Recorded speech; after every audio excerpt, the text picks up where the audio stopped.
Hey all, time for an update. It's been a while, sorry about that. Didn't mean to be gone for as long as I have, but things have been a little bit busy. I've been very focused on my gardens this year and making sure that they are doing well. During the time of my surgery, I took the time to actually start the seeds and all of that, and there's been some ups and downs with that. I'm going to give an update on health stuff as part of this video, but I'm outside. It's a good time to do this, so I'm going to turn the camera around and show you my gardens and what's been keeping me busy. Okay, so here we go. Wait, there he is. Oh, yeah, sneaky man. So this year, we turned our entire front yard into gardens. Between Reese and my son-in-law, Mike, they designed and built my raised beds. And we then went out and put in a lot of mulch and soil, which we'll have to amend again and add more to for next year. But for this year, we have Would you like to be able to point to that, and I can take the camera and follow you around? I'm going to actually walk up to them so they can see. 5 potato plants. I have over here,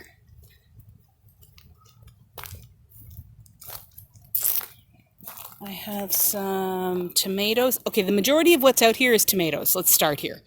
But these are Juliet tomatoes. They look like a Roma when you look at the shape of them, but they are not.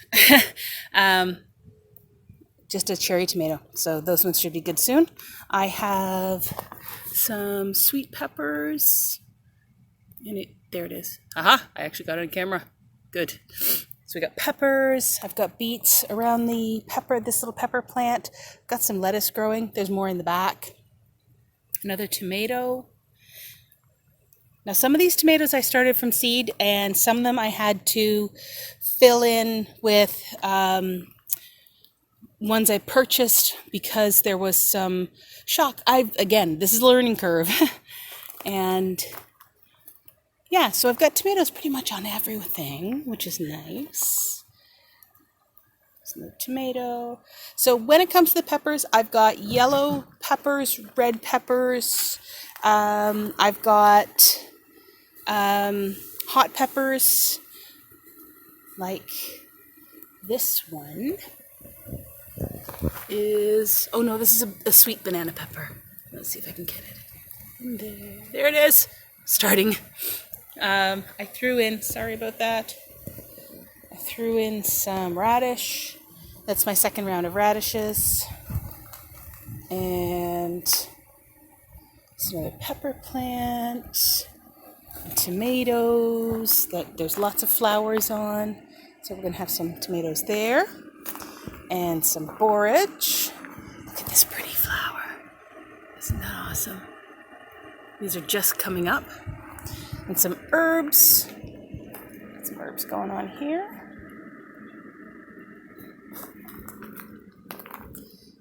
And I have a story that goes with the scarlet runner bean. Now, my grandson came home from school with a plant from school, and he didn't know what it was. He's 8 years old. So I said, okay, well, it looks like it's in the bean variety. It looks like it's going to be a climber. So I'm going to put it in the back with the idea that this would hold it up. Not so much. Well, it held it up for a while. It's a scarlet runner. If you're not sure, that's what that is. Here we have one tomatillo plant, and it is producing beautifully. Let's see if I can get some pictures of them. There's one. Got some nice big ones in there too. They're in the back. Here we go. So I've got 2 eggplants, a traditional eggplant and a blanco. The traditional is actually in bloom, and I can see that there is a small flower starting up on the blanco, so I'm kind of excited about that because I've never seen one that is not purple, well, of shades of purple. grandson asked for pumpkins and watermelons. So that's what that is. Got some canary melons and watermelons over there. And here's where we get into the hot peppers. And my tomatoes had a little accident today. When I was out watering this evening, I noticed that these were all lying down forward. So I'm like, ah! So Reese and Katrina finished watering while I trussed them up, give them some more support, because obviously they were not feeling supported. And when it comes to the tomatoes, I've got down here, you can see some of my signage. There's a hillbilly tomato. I don't know if you can read that. So it's hillbillies. This one, try not to step in the watermelon. There we go. This one is Black Seaman. We've got sunflowers in the back as well. Let me come around here. Okay, so now this is the back of the big one, and we've got beans, cucumbers, cucamelons, and then the scarlet runner. Chadwick cherry tomato. And we come around the front here. More pumpkin. I don't know what kind of tomato this is, but it's the shortest plant I have, and it's producing. It's been producing pretty much since day one. It was one of these filler ones. I don't know. I don't know. We'll see. Another pumpkin. And there's a sunflower in there. And more tomatoes. And more peppers. Another hillbilly tomato. And this one in the middle that is kind of questionable for how it's doing. It's called Chocolate Stripes. It's actually got a tomato on there. It seems it just doesn't seem happy. I've added in extra water because for some reason these front beds get so dry so fast. So anyway, and then these beautiful Juliets again. There we go, producing really well. So I should have a really good year for tomatoes and peppers because there's still flowers, things are coming up. It's here in New Brunswick, it's not actually tomato time yet. I know in some areas of the US tomato time is ending. We're just getting started. So I'm going to pause this, I'm going to walk around back, and I'm going to show you the last of what we've got going on. This is the majority of it because this is where the sun is in my house. So, okay. Give me a sec. Okay, so we've talked about my trellis before, and here's my exciting part. And I don't know how well it's going to do. We're still questioning. It had a big shock when it came outside. Swiss chard, both multicolored and giant. Ford hook, I believe, is the type. And then here we have loofahs. And that kind of just doesn't look like anything until you realize it's gone up and all the way to the top, and it's working its way over the other side. And if we look here, there we go. I have baby loofahs. So I am optimistic.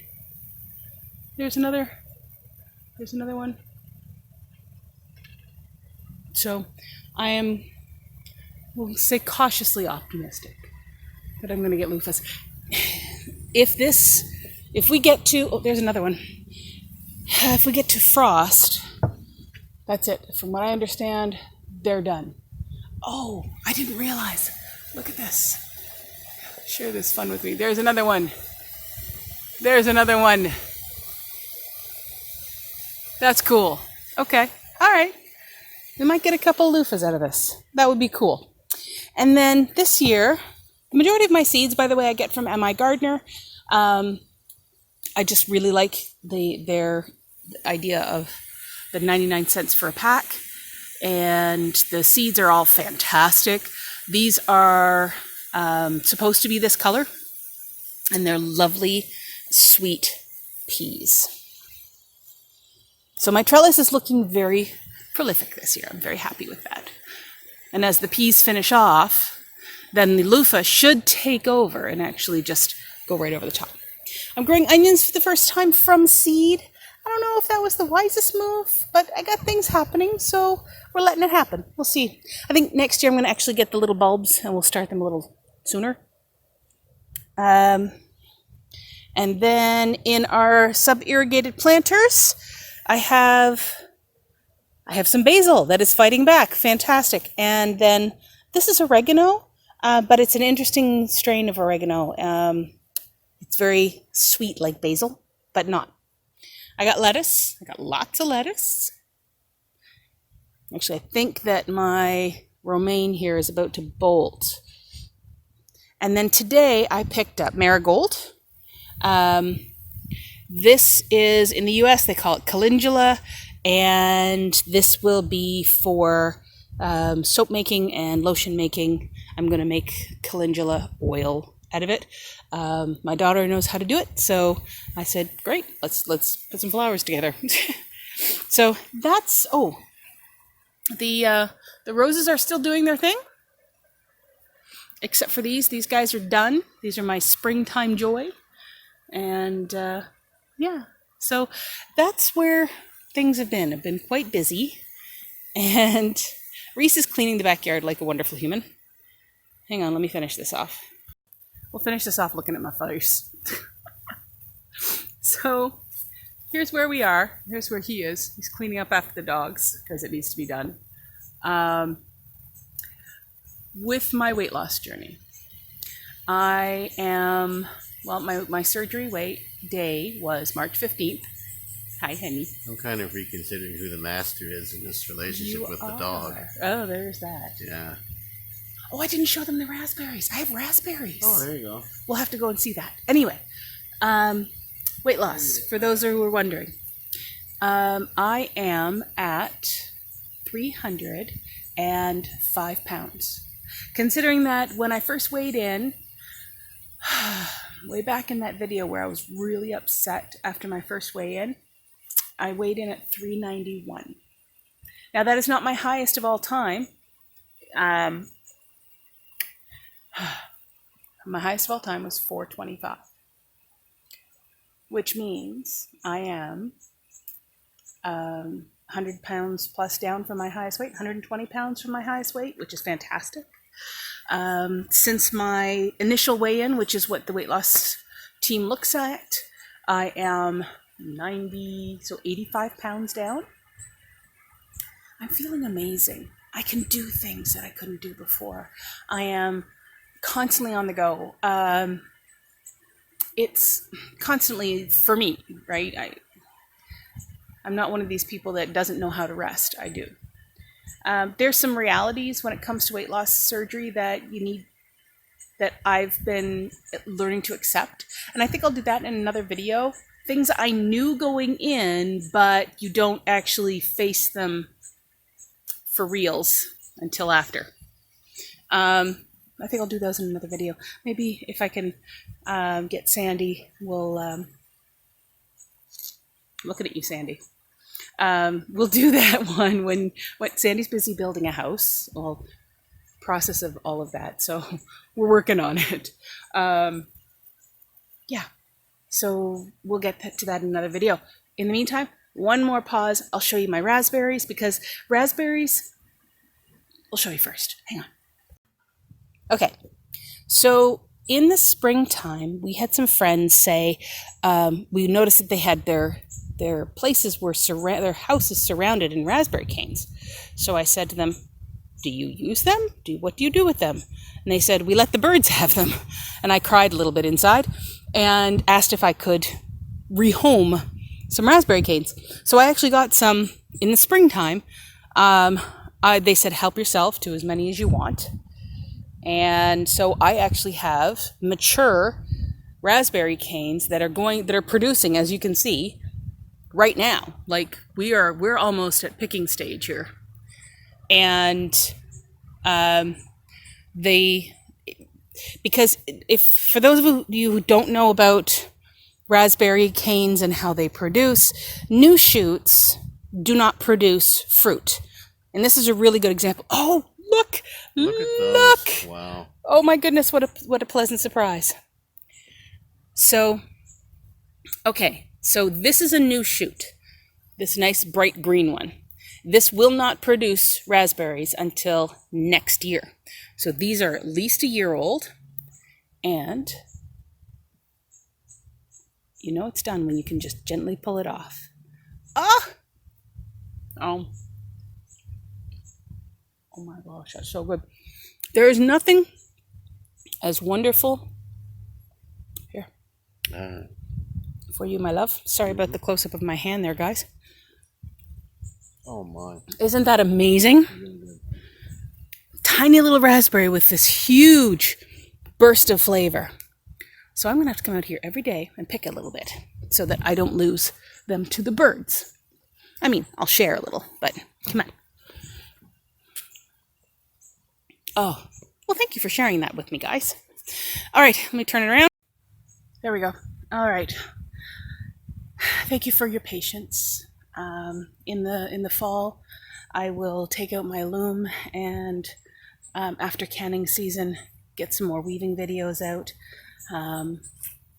Designate some space again to do that. And so I will come up with some ideas. When it comes to the weaving videos, if you have any questions or something that you've been trying to wrap your brain around and you've been struggling with on how to warp a certain pattern or something like that, leave me a comment and I'll start processing and see what I can come up with. See if there's a more direct way to warp a loom that isn't quite so, I don't want to say labor intensive, but there's always a more direct way to do things that could make things easier, and then more people can do it and more people can have fun with it. So questions. So naughty and so complex. Okay, a way that isn't so naughty and complex. I'm just not as good at it as you are.